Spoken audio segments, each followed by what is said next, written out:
بسم الله سو dhawaada waa xalqadii shanaad ee kamid ah erayada Carabiga aynu ku dhex isticmaalo afka Soomaaliga khasab ma aha erayadan in aan eray bixin Soomaaliya loo haynin laakiin waa inaynu ogaano in luqadda Carabigu ay tahay wax fudud oo in badan oo kamid ah aynuba ku dhex isticmaalo afka Carabiga hadaba halkan eeg siyaasad maxay Carabiga ku noqotay siyaasa dawlad dawla وزير وزير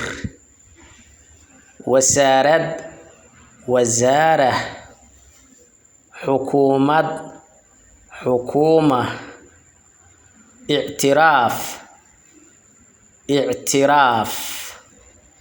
waxaynu ogaanaa in badan oo kamid ah erayada afka Carabiga in aynu ku dhex isticmaalo luqadda Carabiga hadaba Carabigu wax adag ma ahan ee hal la barto